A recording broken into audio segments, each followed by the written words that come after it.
ঠান্ডা লাগছে না আজকে? আজকে আমার খুব ঠান্ডা লাগছে, ভালোই ঠান্ডা লাগছে।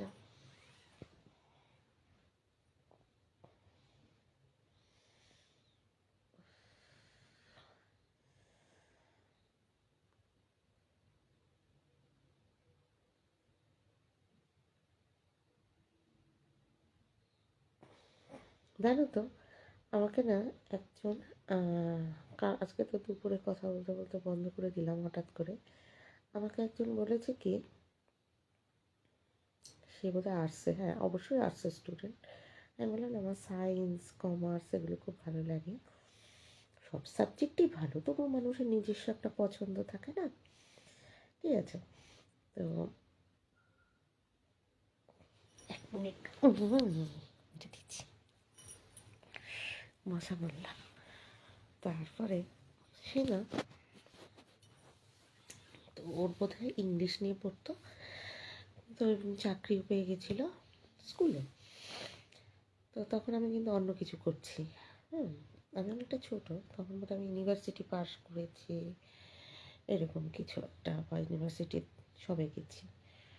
আমার কিন্তু কোনো সাবজেক্টের প্রতি মানে ওই ছিল না যে আমি এটা পড়েছি বলে ওই সাবজেক্টটা হ্যাটা, সেটা কিন্তু আমার ছিল না কোনো সময়। আমার হচ্ছে যে যে যেটাকে ভালোবাসো সবসময় টাকার উপর বিবেচনা করে করবে না, নিজের স্যাটিসফ্যাকশনটাও দেখবে। সে চাকরি বলো আর তোমার মানে পড়াশোনা বলো বা এক্সট্রা কারিকুলার বলো, যেটা অনেকে আছে যে পড়াশোনাটাই করছে অথচ সে এক্সট্রা কারিকুলারটা ভালোবাসে, কিছু একটা গান বাজনা গিটার, দাবা খেলা, এসব সে ভালোবাসে, কিন্তু বাড়ি থেকে উৎসাহ দেয় না। খুব হয় কিন্তু এই জিনিসগুলো। তো আমি বলবো যে গার্জিয়ানকে যে সবসময় টাকার দিকটা দেখবেন না, আপনার আপনার আশেপাশের কে কত টাকা রোজগার করেছে, আপনার আত্মীয় পরিজন কত টাকা রোজগার করেছে, আপনাকেও দাঁড়াতে হবে। এর এর কিন্তু কোনো মানে নেই। আপনার সন্তানকে, আপনি ক্রিকেটার বলে আপনার সন্তানও ক্রিকেটার হবে এর কোনো মানে নেই। সে হয়তো খুব সুন্দর ছবি আঁকে, আপনি ক্রিকেটার বলে আপনার সন্তান ক্রিকেটার হবে তা নয়। এমনও হতে পারে সে খুব সুন্দর হেয়ার স্টাইল মানে সে বিউটি পার্লারের কোর্সটা করেছে। তো যাই হোক, বা সে একদমই পড়াশোনার লাইনে গেছে, বা সে সে কী বলে প্লেন চালায়। সবসময় করে সাইনিং হতে হবে এর কী মানে আছে? তার মেধা যেটুকুনি এবং তার ইন্টারেস্ট সাবজেক্টটার প্রতি, যে সাবজেক্টকে সে ভালোবাসে, শুধু দেখো সে ভালো কাজটা করছে কিনা, ভালোভাবে করছে কিনা, এবং যে সাবজেক্টটাকে ভালোবাসে আপনি সেই সাবজেক্টের প্রতি তাকে আরও বেশি তথ্য দিয়ে রিচ, যেটাকে বলে রিচ করতে পারছেন কি না। আপনি রিচ করতে পারছেন না, অথচ আপনি সাবজেক্ট চয়েস করে দিচ্ছেন, এটা না এটা নে, ওটা নে ওটা নে, ও ওটা পড়ে বিশাল উঠে গেছে, তুই এটা পড়ে ওর এটা নে। তো আপনি নিজে কি তৈরি হয়েছেন, কোন হরিদাস পাল তৈরি হয়েছেন আপনি? সেটা তো দেখতে হবে। আর বিশ্বের সব সাবজেক্টের কদর আছে, কদর না থাকলে গবেষণাগুলি হচ্ছে কী করে? তো যাই হোক, এই আর কি, সবসময় টাকার উপর বিচার করলে হয় না। অনেকে তো আছে দেখবে এর সাথেই পাওয়া যায়, মানে এই সোশ্যাল নেটওয়ার্কিংয়েই দেখতে পাবে লেখা যে উনি 30 লক্ষ টাকার চাকরি ছেড়ে বা মাসে 50 লক্ষ টাকার চাকরি ছেড়ে 1 কোটি টাকার চাকরি ছেড়ে উনি কী বলে এটা না, নিজের দেশে ফিরে এসেছেন, উনি গবেষণা করছেন। উনি 1 লক্ষ টাকার এই চাকরি ছেড়ে 1 কোটি টাকার চাকরি ছেড়ে উনি নিজের দেশে এসে আর্মিতে জয়েন করেছেন। কত মেয়েদের কথা আছে যে তিনি কী বলে এত কোটি টাকার চাকরি বিদেশের হাতছানি ছেড়ে এসে উনি ওইখানে কি একটা হয়তো জল নিয়ে বা জলের স্তরের মাটি নিয়ে উনি গবেষণা করছেন। তাহলে সবসময় কী করে পয়সা দিয়ে দেখতে হবে নাকি? তো এই জিনিসটা আমার মধ্যেও আছে। তো আমি মনে করি যে মানে আমি হলে কোনো সময় আমার আশেপাশের কাউকে কখনো বলবো না বা বলতাম না যে মানে আমার জামানায় যে তুমি ওটা নিয়ে পড়ো। আমি শুধু বলবো যে তুমি কোনো অসৎ কাজ করবে না, পড়াটাকে ভালোবাসো। সেটা নাচ হতে পারে, তোমার হয়তো তুমি খুব ভালো মেহেন্দি আর্টিস্ট, খুব ভালো তুমি কিছু একটা সারাই ধোলাই করো, বা খুব সুন্দর একটা কাঠের কাজ করো, বা তুমি কোনো একটা সাবজেক্ট নিয়ে পড়ছো, সব সব শিক্ষামূলক সব কিছুই ভালো। ঠিক আছে?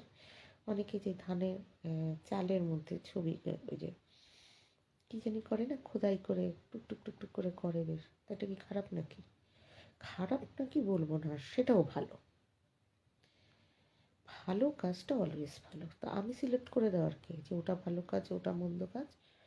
যে তুমি ধানের মধ্যে ছবি এঁকো না, তুমি অঙ্ক নিয়ে বসো, তুমি ইংরেজি নিয়ে পড়ো, কেন? আমি সিলেক্ট করে দেবো কেন? এবং আমি বলবো যে তুমি যে সাবজেক্টটা নিয়ে করছো, মানে যেটা নিয়ে তুমি বিজি আছো, সে তুমি ক্যারাটা নিয়ে থাকতে পারো, তুমি হয়তো মূকাভিনয় নিয়ে আছো, সেটাকে তুমি ভালোবেসে আছো তো? সেটাকে বেচে তুমি খাওয়ার ধান্দায় নেই তো? নিশ্চয়ই একটু তো পয়সা দরকারই আছে, কিন্তু আমার মনে হয় কোনো একটা সাবজেক্টকে ভালোবাসলে, ভালোবাসাতেই পেট ভরে না তা জানি, বা ভালোবাসা দিয়ে কিন্তু এগোনো যায় না, ঠিক আছে, কিন্তু আমার মনে হয় কোনো একটা সাবজেক্টকে তুমি ভালোবাসলে সে তোমাকে অন্তত শাকে ভাতে খাওয়ার, নুনে ভাতে খাওয়ার, মানে শাক ভাত খাওয়ার, নুন ভাত খাওয়ার যোগানটা কিন্তু সে তোমাকে দেবেই দেবে, দেবেই দেবে। তুমি ধরো তুমি বালি দিয়ে কিছু একটা কাজ করো, যে থাকে না মাটির জিনিস তৈরি করো, হ্যাঁ, কিছু না কিছু সে কিন্তু তোমাকে দেবে। এখন তুমি যদি পিৎজা বার্গার খেতে চাও হয়তো পারবে না, একটা ফ্ল্যাট কিনতে চাও, গাড়ি কিনতে চাও, একটা জায়গায় দুটো, সেটা হয়তো তুমি পারবে না, কিন্তু সে তোমাকে দেবেই দেবে। খাদ্য সংস্থান শিক্ষা চিরকালই দেয়। হয়তো তুমি টাকার অভাবে তুমি এই তোমার যে পছন্দের সাবজেক্টটাকে নিয়ে তুমি আরও এগোতে পারবে না, এইটার জন্য একটু টাকাটা দরকার। খাওয়া পড়ার অভাব কোনো দিনই হয়নি। তুমি খাওয়া পড়ার অভাব তখনই হয়েছে তুমি যখন একটা বাজে সমাজ ব্যবস্থায় থাকছো, বাজে পরিবারে থাকছো, বা খুব প্রতিকূল পরিবেশ, হয়তো কোনো খুব ভৌগোলিক এরিয়াটাই খারাপ, সেখান থেকে তোমাকে আসতে যেতে অনেক সময়, পাহাড় ডিঙাতে হয়, নৌকা বাইতে হয়, তো সেসব জায়গায় তোমাকে রোজ নৌকা ভাড়াটা দিতে হচ্ছে, পাহাড়টা ডিঙিয়ে আসতে হচ্ছে, পাহাড় দিয়ে পার হয়ে এসে ট্রেন ধরে টরে যেতে হচ্ছে, সেখানে তোমার অনেক টাকা খরচ হচ্ছে। সেটা হতে পারে কারণ তোমার কাছে পিঠে তুমি মানে যেই উচ্চতায় পৌঁছেছো, সেই উচ্চতায় তোমার সাবজেক্টটা নিয়ে চর্চা করার মতো, বা সেটার থেকে আরটু উচ্চে পৌঁছানোর মতো সেই ইনস্টিটিউশনটা নিয়ে, বা সেরকম টিচার নিয়ে তোমাকে বিদেশ যেতে পারছো না। বিদেশ গেলে তুমি আরও বেশি এনরিচ হতে, কারণ তোমার দেশের মধ্যে নেই বা রাজ্যের মধ্যে নেই, বিদেশ বা প্রবাসে তুমি যেতে পারছো না, সেটার জন্যই টাকাটা দরকার পড়ে, আদারওয়াইজ কিন্তু টাকার দরকার পড়ে না। হ্যাঁ, আর কিসে পড়ে?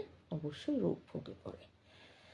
তো এটাই আর কি, আমি সবসময় বলবো যে যে সাবজেক্টটা নিয়ে ভালোবেসেছো এগিয়ে যাও, এগিয়ে যাও সেটা নিয়ে। সবসময় কানের কাছে যদি ভ্যান ভ্যান ভ্যান ভ্যান কেউ করে, তাহলে তুমি বলবে তুমি আমাকে ত্যাগ করো, আমি তো সাবজেক্ট ত্যাগ করবো না।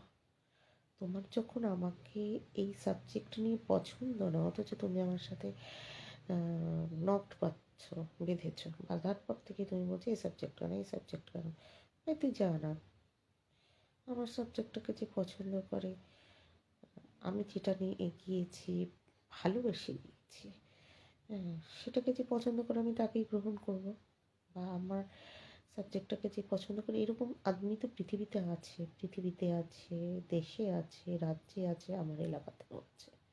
আমি তাকেই নেব, সে নাক নাক খেতা হোক, চোখ টেরা হোক, সে আমি পরে বুঝে নেবো, তোমাকে বুঝতে হবে না। বুঝতে পেরেছো তো ব্যাপারটা? তার জন্য সবসময় পয়সা দিয়ে দেখবে না, দেখবে যে তোমার সাবজেক্টটাকে ভালোবাসে। তোমার সাবজেক্টকে ভালোবাসা মানেই সে কিন্তু আপাদমস্তক তোমাকে ভালোবাসে, কারণ সে তোমার ওই সাবজেক্টটা নিয়ে পাগলামি, সেই সাবজেক্টটার জন্য তোমার হয়তো অন্য সাবজেক্ট নিয়ে পড়লে তুমি 1,00,000 টাকা রোজগার করতে, আর এই সাবজেক্ট নিয়ে পড়ে তুমি 25,000 রোজগার করছো। তার মানে দেখো, সে 75,000 টাকার যে মানে গেল, মানে পেলো না, তারপরেও সে কিন্তু তোমাকে মেনে নিয়েছে। হ্যাঁ, সে তোমাকে চিরুনিটা এগিয়ে দেয়, সে তোমার জামাটা এগিয়ে দেয়, হ্যাঁ আর কি চাই। এবার তার থেকে এবার তার ভালোত্বটার সুযোগ নিয়ে তুমি যদি তাকে নিংড়াতে থাকো, হ্যাঁ তাহলে বুঝবে যে তুমি শক্তের ভক্ত নরমের জন। তোমাকেও কিন্তু ভালোত্বটা টিকিয়ে রাখতে হবে, কারণ এরপরে তুমি যদি আবার কার হাতে পড়লে সে যে হয়ে গেল মহা মানে মানে কৃত্রিম, সে হয়ে গেল ভীষণ মানে লভ্যাংশ প্রিয় যেটাকে বলা হয়, এইটা কেন করলে, ওটা ওইভাবে করো, কৃত্রিমতায় তোমাকে নিয়ে গেল, তখন কিন্তু তোমার নিজস্বতা, তোমার যে স্বতঃস্ফূর্ততা, তোমার যে ভেতর থেকে যেটা অরিজিনালিটিটা আসছে সেটা সব কিন্তু নষ্ট হয়ে গেল, তুমি কৃত্রিম হয়ে গেলে। হ্যাঁ তখনই তুমি হেরে যাবে, ভেঙে যাবে, এটা জানবে। আর এগোতে পারবে না, সাবজেক্ট তখন তোমাকে আর দেবে না। ও যখনই বুঝবে যে এবার তুমি কমার্শিয়াল হয়ে গেছো, হ্যাঁ তুমি আমাকে ব্যবসায়িক খাতে বিক্রি করার চেষ্টা করছো, সাবজেক্টও তোমাকে কিন্তু বেইমানি করা শুরু করে দেবে। সাবজেক্টও তখন যতদিন তুমি ওকে ভালোবেসেছো ও তোমাকে ভালোবাসা দেবে, যেদিনই তুমি ওকে চালাকি করে বিক্রি করার চেষ্টা করবে, ওকে তুমি বাজারই বানাবে কাউকে হ্যাপি করার জন্য, ও তোমাকে কিন্তু একেবারে পথে বসিয়ে দেবে। তার জন্য আর যাই করো, ঈশ্বর প্রদত্ত এই জিনিসগুলোর সাথে কোনো সময় বেইমানি করবে না। দরকার হলে ত্যাগ করে দেবে, যে না আমি আমার পরিবারের এর সাথে পেরে উঠছি না, তাও তোকে আমি রাস্তায় ফেলবো না, তোকে নিয়ে হাঁটাফাটা করতে আমি দেবো না, অসম্মান করতে দেবো না, আমি ত্যাগ করে দিলাম। লোকে বলে না যে না রে ভাই তুই সম্পর্কটা থেকে চলে যা, কারণ আমার পরিবার তোকে খুব ডিস্টার্ব করবে, এইভাবে ভালো জিনিসটাকে ত্যাগ করে দেবে। এই আর কি। তো আমি যেটা বলছি যে এরকম আমি সব সাবজেক্টই ভালোবাসি, কিন্তু ব্যক্তিগত নিজস্ব যে কিছু চয়েস থাকে, আমি ভীষণ সায়েন্স কমার্স এগুলো ভালোবাসতাম। তো যাই হোক আমার ব্রেনের জন্য হয়ে ওঠেনি, ভীষণ অঙ্কের ব্যাপার, আর কমার্স তো ভীষণই অঙ্কে, মানে ওটা আবার একটা অন্য ধরনের অঙ্কের, যেটা আমি একদমই পেরে উঠিনি। আমি জীবনে খুচরো পয়সায় করতে পারতাম না, এখন শিখেছি অবশ্য। আগে যখন আমি বেরোতাম, জানো তো আগে যখন আমি বেরোতাম বহু বছর ইউনিভার্সিটি অব্দি আমার হাতে খুচরো টাকা দেওয়া হতো, আমি ভাসে টাকা দিতে পারতাম না, দোকানপাটে টাকা দিতে পারতাম না, মানে বহুত খুচরো আমার কাছ থেকে বেরিয়ে যেত, আর লোকেও সুযোগটা নিত। তারপরে যখন কলকাতায় গেলাম, মানে বন্ধুদের সাথে যখন থাকা শুরু করলাম হোস্টেলে, ওদের ওখানে শিখলাম যে বড় নোট রাখলে কত সুবিধা। আসলে প্রথমে তো মা বাবা ছিল, অসুবিধা হয়নি, বড় নোট রাখলে নাকি খরচ কম হয়। আসলে দেখো আমি যাদের সাথে থেকেছি তারা খুব হাইফাই বড় লোক নয়, খুব স্ট্রাগল করে এসছে। একদিকে লাকি যে আমি তাদের সাথে থাকতে পেরেছি, মানে বাবা মা চুনুমুনু ছেলে মেয়ের সাথে থাকলে আমি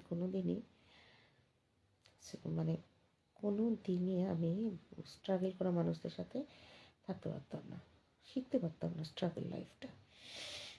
বাবা মার চুনুমুনু, তখন আমি ঠিক আছে, ওইটা নষ্ট হয়ে যাবে যে ও আমাকে, তো বাবার তো আছে মার তো আছে, চিন্তাটা এসে যেত। আর এইসব কানে দেওয়ার মতো লোকও ছিল, তো হয়ে যায় এসব চুনমুনুদের সাথে থাকলে। কিন্তু আমি তো থাকতাম যারা অনেক লড়াই করে পড়াশোনা করতেছে, যাদের গার্জিয়ান দেখা গেছে একজন রাজি তো আর একজন রাজি না, মেয়ে কলকাতায় আসবে, মানে যে মেয়েকে বিয়ে দিয়ে দিতে পারলে রাজি, 7-8 বিয়ে দিয়ে দাও, সেই ছেলে মেয়েরা অনেক কষ্ট করে এসে পড়াশোনা করছে, চাকরি বাকরি করছে, কোথায় কম দামে হোস্টেলটা পাওয়া যায়, কোন হোটেলটায় একই খাবার একটু কম দামে হয়, এই আর কি। বুঝতে পারছি অনেকটা কষ্টেই থেকেছে ওরা। তো যাই হোক এদের সাথে থেকেছি, তখন শুনতাম যে টাকা ভাঙাবো না, বড় নোট হলে, মানে ধরো 100 টাকার নোট, 200 টাকার নোট, 500 টাকার নোট, এসব হলে এই টাকার নোট ব্যাগে রাখবো যাতে আর কিছু টাকা হাতে খুচরো রাখবো, বাসে টাসে যেতে, তারপরে ধরো হোটেলে খাবে।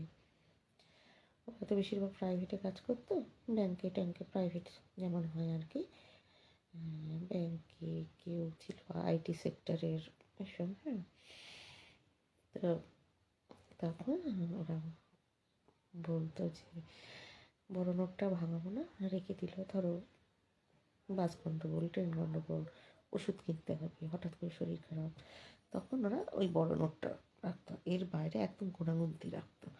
ধরো বাসে যাবে, বাসের ভাড়াটা আর ওখানে হোটেলে খাবেন, বললে তো কি বড় নোটটা ভেঙে ফেললে চোখের নিমেষে খরচ হয়ে যায়। তো আমিও তখন শিখলাম বড় নোট রাখা।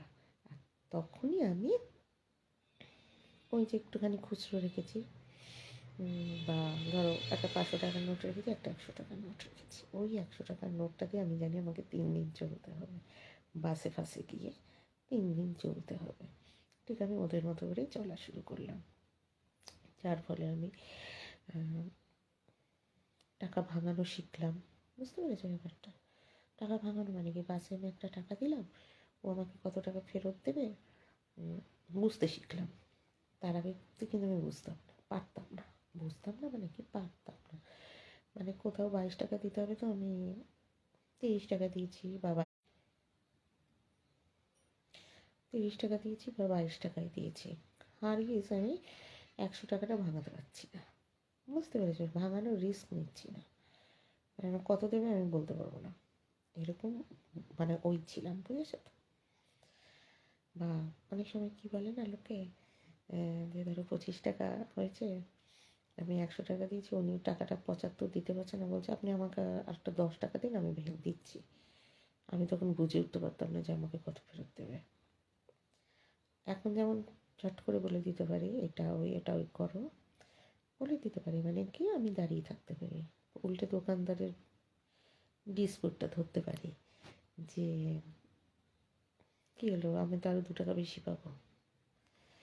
হ্যাঁ, ওরকম বলতে কথা। এখন ঠিক আছে, এখন অসুবিধা হয় না, যার জন্য এখন আমি ওদের মতো করেই চলি। হ্যাঁ, যার জন্য আমার সাশ্রয়টা, ওই যে অভ্যাসটা রয়ে গেছে না, হোস্টেলে থেকে অভ্যাসটা তৈরি হয়েছে।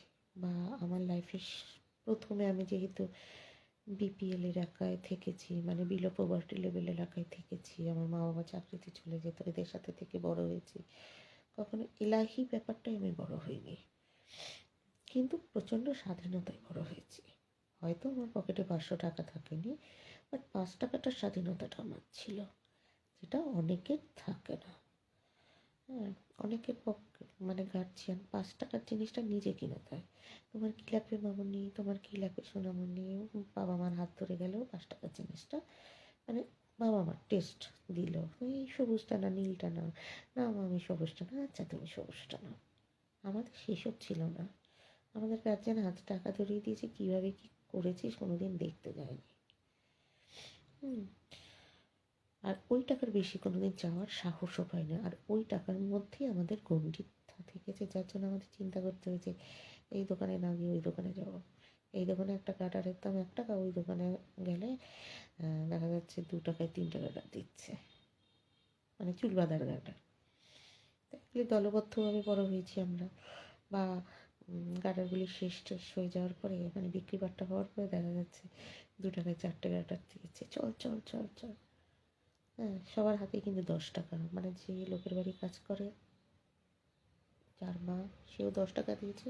আমার মা যে গভর্নমেন্টে এগুলো, আমার মা আমাকে 10 টাকা দিয়েছে। কারণ 10 টাকার বাইরে 20 টাকাটা যে হাতে রাখতে হয়, আমার মা বাবা যে ওদের চেয়ে বেশি, বা 20 টাকার খরচটা কী, 20 টাকা জনিত আনন্দটা কী, সেটা আমি জানতাম না। আমার যেটুকুনি আনন্দের মানে জানা, জ্ঞান, লিমিট সব কিছু দেখবে, যে যেই সার্কেলে বড় হয় সেই সার্কেলটুকুনির মধ্যেই থাকে, এর বাইরে আর বেরোনো যায় না। যেমন এখন হয়েছে অনেক কিছু, কারণ আমাদের পাড়াটা কিন্তু এখন খুব উন্নত হয়ে গেছে। আমাদের এই বিপিএল পাড়াতে এখন বড় বড় টিভি, এক একজনের বাড়িতে একাধিক গাড়ি, মার্বেল মেঝে, তারপরে মানে আমাদেরও মার্বেল মেঝে নেই, ওদের মার্বেল মেঝে। তারপরে যে অ্যান্ড্রয়েড টিভিগুলো, অ্যান্ড্রয়েড না তো কী জানি, ইন্টারনেট টিভি নাকি বলে, সব হাতে হাতে আইফোন সব আছে। তারপরে নিজেদের বাড়ি, নিজেদের এমনি দোকান, শোরুম দোকান, মানে শো। তারপরে হচ্ছে চাকরি, তারপরে হচ্ছে বাইরে থেকে কাজ নিয়ে আসা, তারপরে হচ্ছে ঘরে ঘরে মানে কী বলবো, মানে 2 ঘর অন্তর অন্তর এক ঘরে হচ্ছে মানে নিজেরাই হচ্ছে ওই যে মেশিন মানে নিজেরাই হচ্ছে ছোটোখাটো ছোটোখাটো শিল্প দিয়ে রেখেছে, ওদের আন্ডারে লোকে এসে কাজ করে। মানে এতটাই দাঁড়িয়েছে সবাই। মানে এখন 5-7 হাজার টাকা শাড়ি কেনা কারোর কাছে কোনো ব্যাপার না, কিন্তু তাও কিন্তু কিনে ওই আসে, ওই যে আনন্দ একটা, এই নাইটিটা দে, ওই 300 টাকার শাড়িটা দে, 500 টাকার শাড়িটা দে। কিন্তু ঝট করে একটা 5,000 টাকার শাড়ি, 10,000 টাকার শাড়ি কিনতে পারে, সেটার জন্য পুজো অবধি অপেক্ষা করতে হয় না। ঠাকুরের যে গয়নাগাটি সবারই আছে, খুবই ভালো, খুবই ভালো অবস্থায় গেছে। কিন্তু ওই যে বলে, আমরা যেহেতু জানি 100 টাকায় চলা, এখন আমাদের পকেটে 1,00,000 টাকা আসলেও না আমরা খরচ করতে জানি না। আমার ব্যাপারটাও হয়েছে তোদের মতোই, ওদের কিন্তু এখন ওরা অনেক দাঁড়িয়ে গেছে। এবার ওরা যেটুকুনি জানে আমিও সেটুকুনিই জানি, যেহেতু ওদের সাথে চলি। তারপরে আমি থেকেছি হোস্টেলে, সেখানেও আহামরি কিছু ছিল না। হ্যাঁ, আর জেঠিমা মানে জেঠিমাদের তো এককালে মানে ওরকম জায়গার, খান্নার মতো জায়গার ইসিটি সে কি জানি বলে, লরি, মানে বাস, মানে অনেক কিছু। তারপরে হচ্ছে পেট্রোল পাম্প, মানে বুঝতে পারছো কত মানুষ। এবং জেঠিমা রীতিমতো বড় ঘরের মেয়ে, কন্যা, বড় ঘরের বৌমা যেটাকে বলা হয়।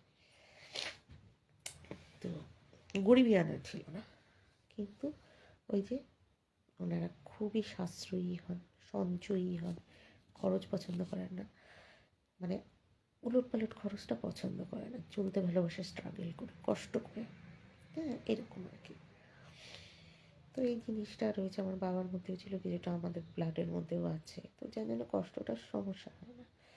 কষ্টটার সমস্যা হয় কোনটা, যে আমার টাকা না থাকলে আমার সমস্যা হয়, কিন্তু টাকা আছে বলে যে আমি খরচ করবো তা না। মানে আমার থাকুক, কিন্তু চলি আমি গরিবী আনা। তো সাবজেক্টটাকে আমি বলি যে তুমি পয়সাটাকে অনেকে বলে পয়সা না থাকলে হবে না, সেটা হচ্ছে গুড় ঠেলে মিষ্টি।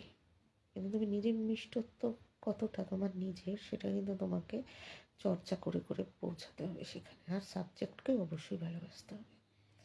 তো যাই হোক, আমি সাবজেক্টকে খুবই ভালোবাসতাম, যার জন্য যেটুকুনি হয় এইটুকুনি আসতে পেরেছি। হয়তো সাবজেক্টই আমাকে দিয়েছে তার জন্য।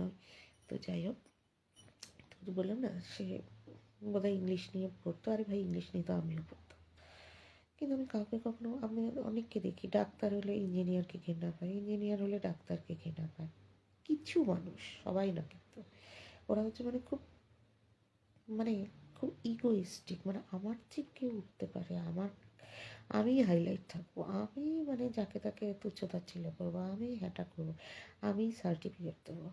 না, ভীষণ ভালো। আমার সার্টিফিকেটে আর এক মানে আর এক প্রফেশনের এমপ্লয়ি লাফাতে থাকবে, বাবা উনি সার্টিফিকেট দিয়েছে আমার, ভালো বলেছে।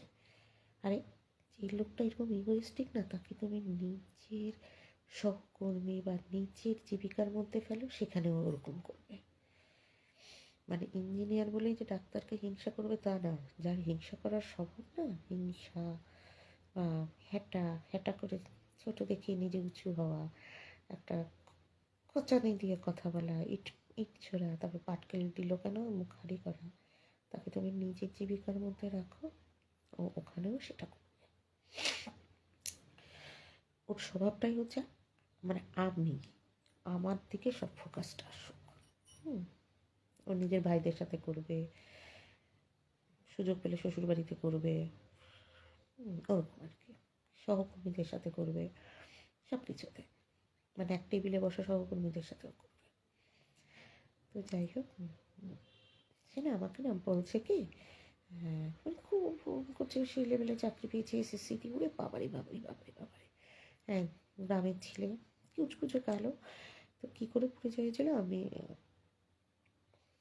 তখন অতটা কলকাতায় থাকি না, তখন আমি তো অনেকটা ছোটো ছিলাম, তখন ইউনিভার্সিটিতে পড়ি। মানে ওর চেয়ে আমি অনেক অনেক ছোটো ছিলাম, দাদাটার থেকে দাদাই ডাকি। আর গ্রাম থেকে গেছে মানে সে একটা লাড্ডু পেয়েছে আমাকেও।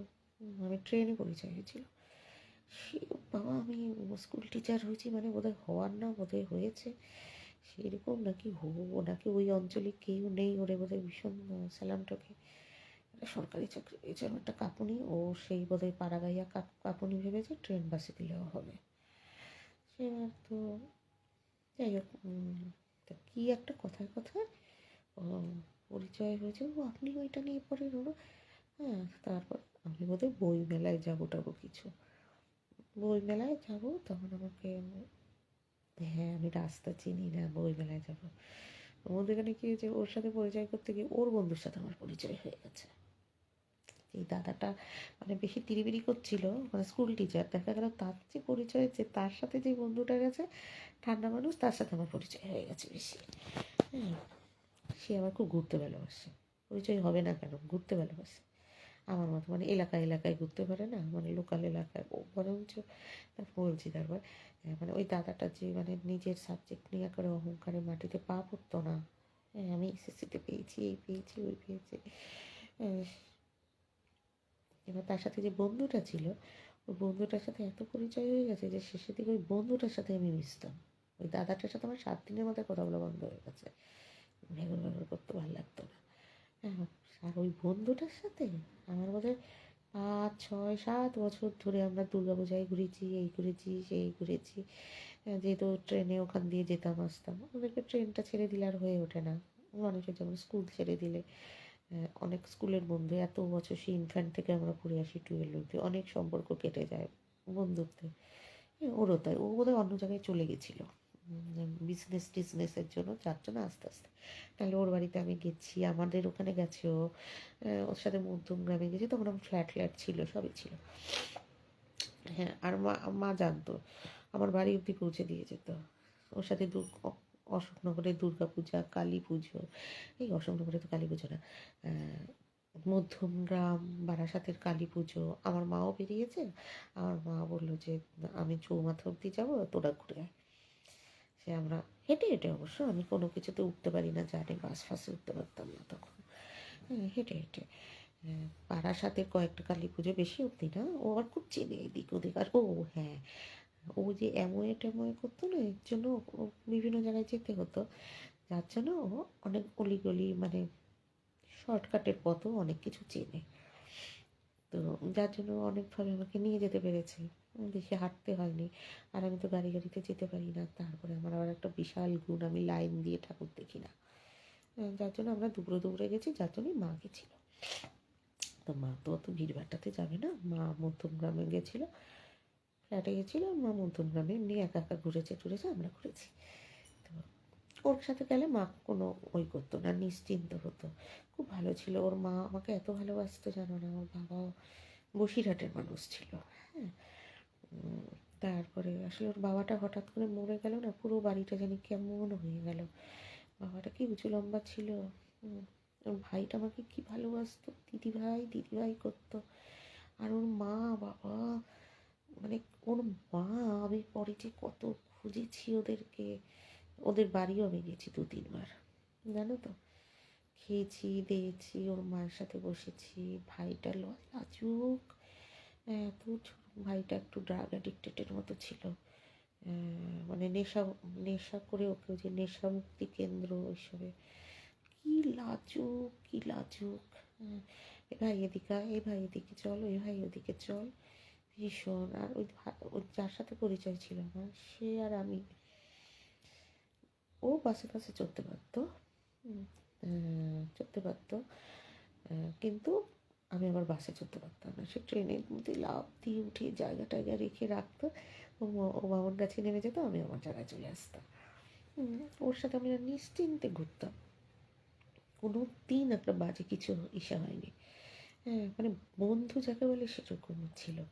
তারপরে না, বন্ধু মানে কি, মানে একটা খুব ভালো, মানে সঙ্গী, খুব ভালো সঙ্গী। এরকম সঙ্গী একটা মেয়ের সাথে মেয়েরও হতে পারে, একটা ছেলের সাথে ছেলেরও হতে পারে। ও হচ্ছে ভীষণ খাওয়া দাওয়ার খুঁড়ো একটা মানুষ। আমি, ও আসলে একটু পড়াশোনায় কম, তারপরে কেন যে ও সে হয়ে গেল, আমার মনে হয় ওর অনেক ধার দেনা হয়ে গিয়েছিল। ও অনেক রকম প্রজেক্ট নিয়েছিল, বাবার মৃত্যুর পরে বোধহয় প্রমোটার হবে, এটা কিছু একটা প্রজেক্ট, কিছু একটা হয়েছে যার জন্য ও নিজেকে একদম সরিয়ে নিল। আমি কিন্তু পরে বামুনগাছি থেকে অনেক খুঁজেছি ওকে। ওর মানে যেখানে বন্ধুদের সাথে বসতো, আমি গেছি বন্ধুদের সাথে, বলে না ওদের বাড়িতে গেছি, আমাকে আবার উঠিয়ে দিয়েছে। এমনও গেছে যে আমাকে দুপুরবেলা ঘুরিয়ে নিয়ে ওরা আবার বন্ধুরা বেরিয়েছে। ভীষণ খাওয়া দাওয়া প্রিয়, কিন্তু কোনো সময় আমরা কিন্তু দামি খাবার খেতে পারিনি।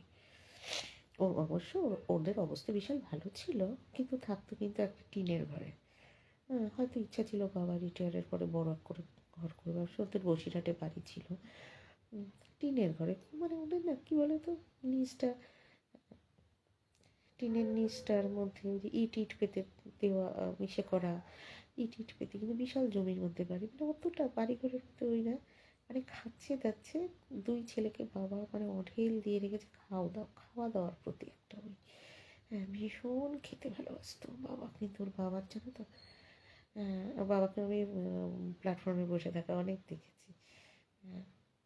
উঁচা লম্বা মানুষটা, আর মাটা ঠিক ছোটোখাটো একটা মানুষ, পুতুল। মাটা আমাকে কি ভালোবাসতো, টেনে ধরে রাখতো। ছোট ভাইটা হয়েছে মায়ের মতো ছোটোখাটো, আর আমার এই বন্ধুটা আমার চেয়ে কিন্তু বড় অনেক। হ্যাঁ, কিন্তু নাম ধরেই ডাকতাম, নাম ধরেও না, মানে উচ্চভাবে ডেকেছি।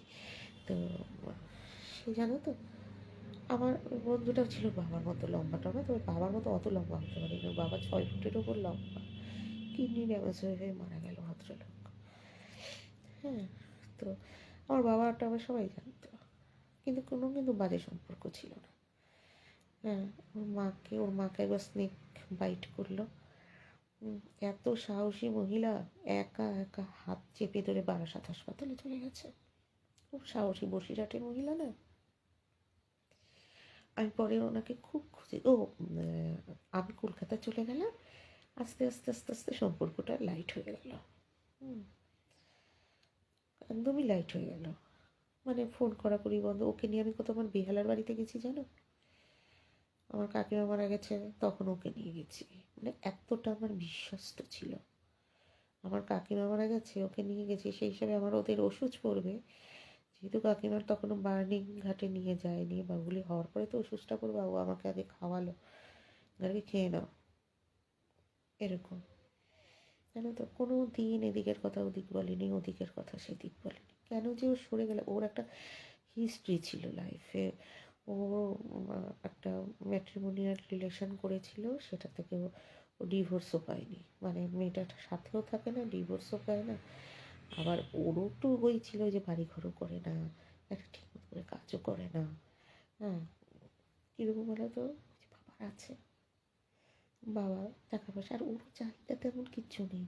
কি সুন্দর কমিয়ে টমিয়ে জিনিসগুলো কিনতো, আর এত ছিপছিপে ছিল, মানে সব এভরিথিং। মানে সব খেত, মদ মাংসের কথা বলছি না, মানে ভাত খাচ্ছে, রুটি খাচ্ছে, মিষ্টি খাচ্ছে, কিন্তু হেলথ বাড়ে না। থাকে না অনেকের মোটকা মোটকা হয়ে যায়, তা না, চিপচিপে ওর বাবার মতো করো।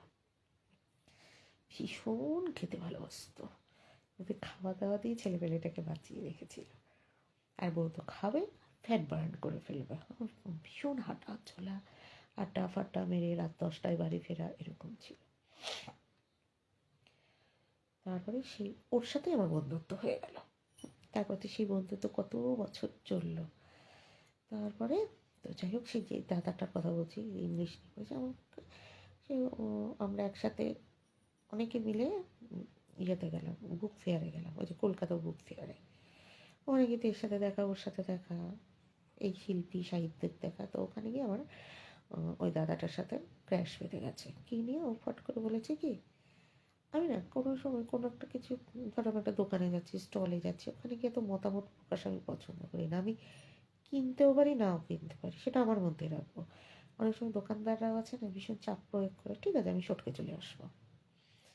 আর ওর কী হয়েছে, ও যেখানে যাচ্ছে সেখানে দোকানদারদের সাথে হ্যাঁ হ্যাঁ হ্যাঁ হ্যাঁ করছে। মানে ও যে একজন টিচার, ও যে একটা মাস্টারমশাই এসছে, মানে ও জাহির না করে পারছে না, এমনভাবে বই খাতাগুলি খুলছে আর আমাকে বোঝানো শুরু করছে। না জানো, আমি জন্য ওর একটা স্টুডেন্ট, কাহা তো ভালো লাগে এগুলো, যেহেতু আমি একটু ঠান্ডা মানুষ, চুপচাপ মানুষ, বিরক্ত হয়ে গেছি। তারপর কথায় কথায় বলেছে কি, হয়তো ভগবানই এটা করিয়েছে। বলে কি কমার্স মানে কি জানো, যেটা আর্টসের চেয়েও কম, কম আর্টস মানে আর্টসেরও কমা, যে কম। আমি বলছি এত, মানে তারপর তো বুঝতে পারছো আমার ভাষা কী হলো, মানে একটা ঠেস দিয়ে কথা বলে তারপর তাদের কথা বলতো না আমার সাথে। তো এটাই বলতে চাইছিলাম, যে কোনো সাবজেক্টকে কখনো ছোট করা উচিত না। তার মানে এই নয় যে আমি যেটাকে ভালোবাসি সেটার তুমি খুঁত ধরবে। মানে ধরো তুমি ফিলোজফি নিয়ে পড়ো, আমি বলেছি কোনো সাবজেক্টকে ছোট করা উচিত না, বলে আমি তোমার ফিলোজফিকে রেসপেক্ট করলাম, সম্মান দিলাম। তার মানে তুমি, আমি হিস্ট্রি নিয়ে পড়েছি, আমার হিস্ট্রিটাকে তুমি অসম্মান করতে পারো না।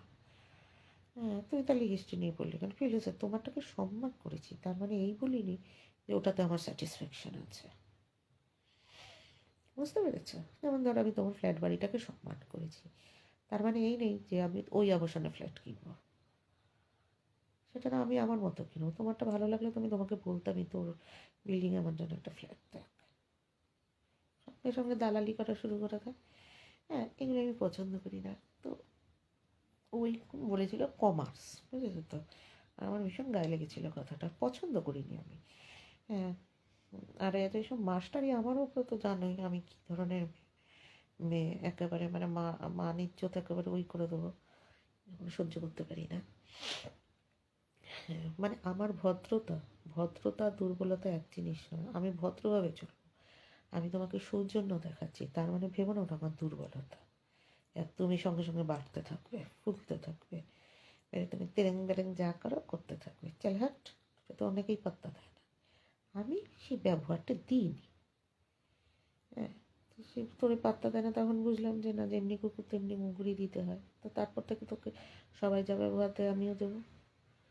বুঝতে পেরেছো? আমি ভালো ব্যবহারটা দিয়ে দেখছিলাম। তো যাই হোক, বলেছিল কমার্স, আমার খুব খারাপ লেগেছিল কথাটা। যাই হোক, তারপর থেকে তার কথা, সেটাই আমি বলছি যে কোনো সাবজেক্টে কিন্তু কম না। তোমার যেটা ভালো লাগবে তুমি কিন্তু সেটা নিয়ে পড়বে সবসময়, সেই সাবজেক্টটাকে ভালোবাসবে, সেটা নিয়ে ওই করবে সবসময়। বেঁচে খেতে হবে এর কোনো মানে নেই। বেঁচে খাওয়া স্বভাবটা ভালো না, তাহলে দেখা যাবে তোমার পরিবারে তোমাকে বেঁচে খায়। তোমার যে রক্ত মাংসের গুরুত্বটা, তোমার যে অস্তিত্বের গুরুত্বটা, তোমার যে উপস্থিতির গুরুত্বটা, তোমার বেঁচে থাকা, তুমি যে বেঁচে থেকে উপকার করছো। বেঁচে থাকা মানে যে একটা হাতে পাঁচটা আঙুলের মধ্যে একটা আঙুল চলে গেলে নিশ্চয়ই তোমার হাতটা কাজ করবে, কিন্তু ব্যালেন্স কিন্তু ডিসব্যালেন্স হয়ে যাবে।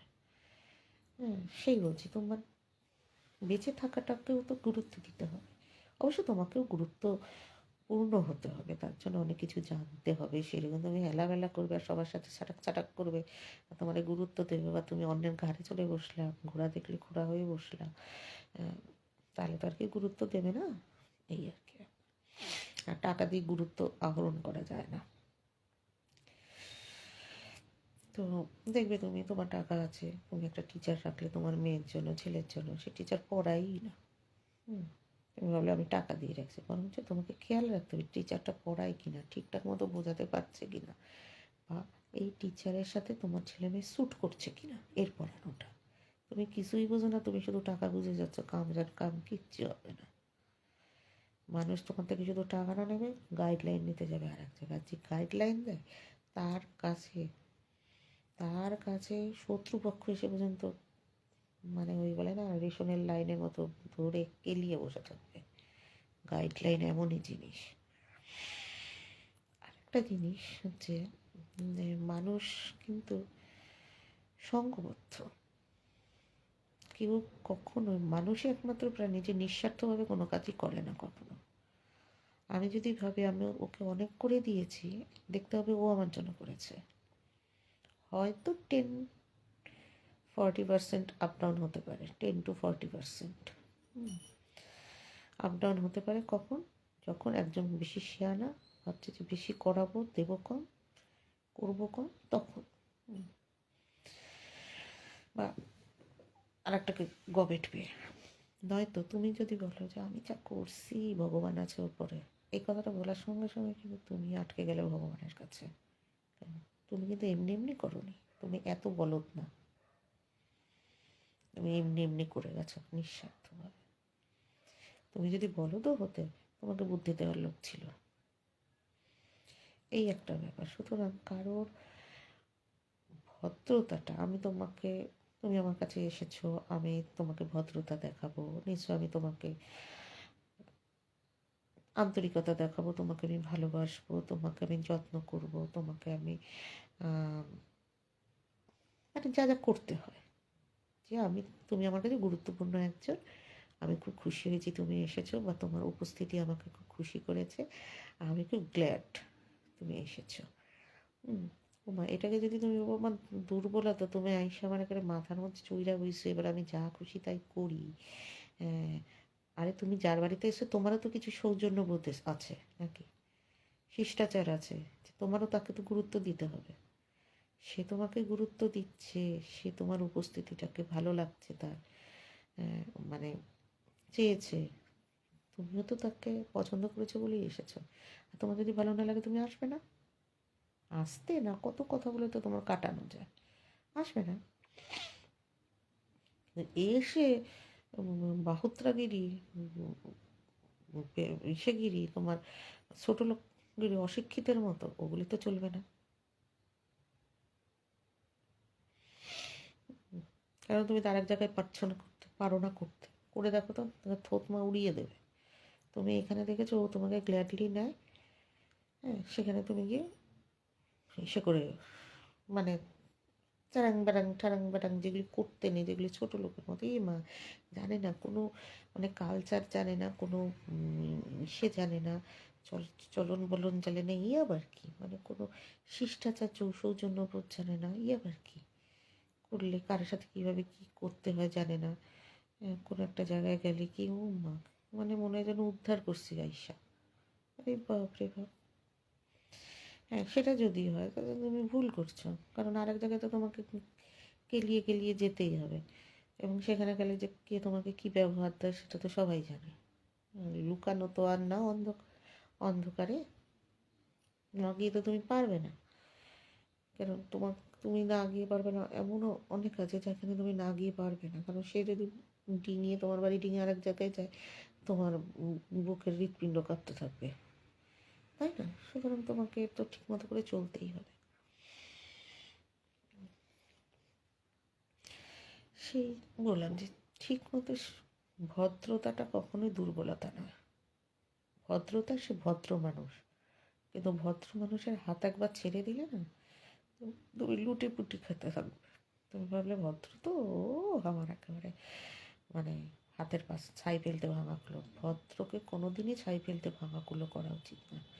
ভদ্রকে শিরোধার্য করে একে তুলে রেখে সমস্ত এনার্জি দিয়ে তাকে ঠিকঠাক করে বজায় রেখে, তারপরে যদি তোমার এনার্জি থাকে, সময় থাকে, তোমার আরও মানে কী বলে না, চর্বি গরম থাকে, তখন তুমি সেখানে যাও, গিয়ে লাত লুত খেয়ে আসো, কেলিয়ে আসো। দেখেছি তো এক একজনের সাথে এক এক জায়গায় গিয়ে মানে যা বলেছে ঠিক তার উল্টোটা, মানে এসে নিজের সম্বন্ধে যা বলে, যা ভাব দেখায়, বা আমরা যা সম্মান করি বা যেভাবে ভদ্রভাবে মিশি, সেই ভদ্রতা সে যোগ্যই না। এক এক জায়গায় গেছি তো, দেখেছি তো এক একজনের সাথে কীভাবে প্যাক মেরে, মানে একেবারে মানে কুত্তা হাঁটানোর মতো করে যা যা এক একটা কথা বলে, যা যা একটা টোন কেটে টিটকিরি করে, যা মানে বললাম না, যা অসম্মান করে কথা বলে, দ্বিতীয়বার সেখানে মানুষ যেত না।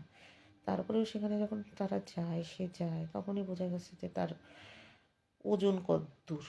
তার মানে আমার কাছে সেই ভাব দেখায় যে আমি একজন কেউ কেটা অনু, কেন আমি কি দুনিয়ার সাথে কি আমি কি বিচ্ছিন্ন হয়ে গেছে নাকি? দুনিয়ার সাথে, হ্যাঁ আমি অমিশুক হতে পারি, তার মানে তো এই নয় যে দুনিয়ার সাথে আমার বিচ্ছেদ।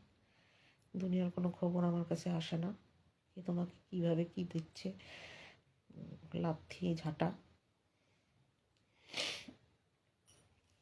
আর চিলে কান নিয়ে গেছে, আমি কোনোদিন ওই চিলের পিছনে ছুটি না, আমি নিজে খেয়াল রাখি। তুমি বলবো আর আমিও সেই দিকে দৌড়াতে থাকবো, আমি খেয়াল করবো না তোমাকে কে কী করে, তো ওই নাকি আমি। সেই বলেন যে সাবজেক্টটাকে সবসময় ভালো না বাসলে না হবে না। তোমাকে বলবে যে এই সাবজেক্টটা না, ওই ওই ওই আমি তো এটা নিয়ে করেছি, আর তোর খাবো আমি, থাকবো আমি শান্তিতে, আমার এই সাবজেক্টটা পড়ে শান্তি লাগে, আমি বুঝবো তুই কে রে। দেখো আজকে না আমার কী হয়েছে জানো তো, আমার একটা হুলা আছে, হুলা মানে ছোট্ট হয়েছে, ওটা আমার মনে হয় হুলাই হবে, কারণ গালগুলি এখনই ফোলা ফোলা গাবতু করে রাখে মুখটা, আর ওটা সবসময় আমার পায়ের উপরে উঠে থাকে। নখগুলি কি ধরালো, নখগুলি ফুটি ফুটি দেয়, ভালোই লাগে। আজকে জানো তো একজনের সাথে কথা বলছিলাম, একটা মেয়ে, ওর সাথে আমার নতুন পরিচয় হয়েছে। আমি বলি না আমার প্রচুর মেয়ে বান্ধবী, আর খুব ভালোও লাগে। হ্যাঁ, ছেলেও ঠিক আছে, ছেলেদের সাথে আমি অতটা ফ্রি হতে পারি না যতটা আমি দাদাদের সাথে ফ্রি হতে পারি। কেন জানি দাদাদের সাথে একটা কথা বললে মনে কি, ঠিক আছে ও সেটা শুনলো, আমার ভুল হলেও আমাকে শুধরে দিল, মানে আজ ওইভাবে কর টর। আমার মনে হয় যেন দাদারা শুধরানোটা, দাদারা যে শুধরাবে, শুধরানোটার মধ্যে একটা স্নেহ থাকে, এইভাবে কর। আর অন্যেরা মনে হয় কি আগে সমালোচনা করে নেবে, টিস করে নেবে, আর তখন আমি ঘাউড়া হয়ে যাই ভীষণ।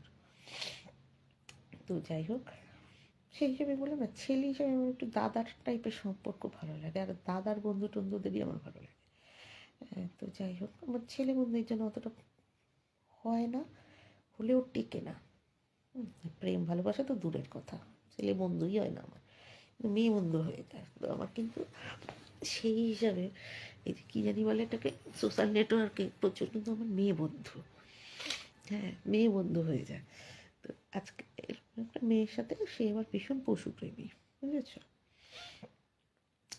তো ওর সাথে একটু কথা হচ্ছিল, যে এমনিও হয়, ও মাঝে মাঝে কথা হচ্ছে যে ও ভীষণ ঠাকুর ভক্ত, পশুপ্রেমী, সব দিক দিয়ে মানে পশু পাখি নিয়ে থাকতে ভালোবাসে। প্রেমী বলতে মানে নিজেকে ফাটানো সেটা না, পশু পাখি নিয়েও থাকতে ভালোবাসে। এক একজনের ন্যাক থাকে না, এগুলো মনে হয় ওদের ছকেই হয়, কুণ্ডুলিতেই হয়। হ্যাঁ, যে ওর এটা ভালো লাগবে, ওর এটা নিয়ে থাকতে ভালো লাগবে। তো বেশি মানে অ্যাট হোম ফিল করে পশু পাখিদের সাথে, বুঝেছো, ভালো লাগে। তো ও আমার আমার তো অবশ্যই দেখেছো, হ্যাঁ ওর ভীষণ, আর ও অনেক কিছু জানে, কাকে কী ইঞ্জেকশানটা দিতে হয়, কার কী সময় ব্রিডিং, কার কী সময় হিট আসে, ও অনেক কিছু জানে, যার জন্য ওর থেকে সাথে থেকে আমি একটু একটু মানে জানার ওই হয় আমার। আর আমার যেহেতু এইসব ভালো লাগে, মানে ওদের সম্পর্কে জানতে আমার ইচ্ছা করে। তো ও না বেশ সুন্দর, কী সুন্দর করে মা তারার পুজোটা করে জানো তো। ও নিজের মা তারা নিয়ে এসছে, তারা মাকে নিয়ে এসছে, তারপরে যা কিছু সবসময় তারা মাকে দেয়, তারা মাকে রান্না করে খাওয়ায়। ভীষণ এক এক সন্তানও মেয়েটা, বাড়ির এক সন্তান, কি দেখতে কি সুন্দর। মানে কীরকম জানি বলে কি আমার, মানে ওর ব্যাপারটা ওই বিশ্ব সংসারের এত ডিপ্লোমেসি, এত আমি খ্যাটোর ম্যাটোর এর ব্যাপারে, ও আর একটু আদুরে টাইপের, একটু আদুরেই হয় দেখবো। আমারও কথাবার্তা কেমন একটু দেখো না, একটু বাচ্চামি করে কথাবার্তা আসলে কি ওদের সাথে মিশতে মিশতে না একটা বাচ্চা বাচ্চা ভাব এসে যায়। মানে আমরা কি ওদের সাথে কি খ্যাটখ্যাট করে কথা বলি? নিশ্চয়ই না। পশু পাখিদের সাথে আমরা কি বলি, চুচুমানা আসো, কুচুমানা পুটু, এসব বলতে বলতে আমরাও একটা একটা বাচ্চা বাচ্চা হয়ে যাই। দেখা বুড়ি হয়ে গেছি, হয়তো সিনিয়র সিটিজেন হয়ে যাব, তাও দেখা গেলো ভাষাটা আমাদের ওরকমই থেকে যাচ্ছে। এটা কিছুই না, ওদের সাথে চলতে চলতে এটা নিয়ে দীর্ঘক্ষণ চর্চা হয়, তো আমরা এরকম হয়ে যাই। তোমরা দেখবে অন্যের সাথে কথা বলতে গেলে, কোনো একটা গ্যাদারিংয়ে কথা বলতে গেলে, ঠিক ছোটো ছোটো বাচ্চারা যতটা আমাদেরকে গ্রহণ করবে, বড়দের বিরক্ত লাগবে, বা অনেক বড়রা এটাকে নিতে পারবে না। যদিও আবার অনেক ছেলেমেয়েরা খুব পছন্দ করে এটাকে, বেশ ভালো লাগে। যারা একটু পশুপ্রেমী টেমী তাদেরও ভালো লাগবে। কারণ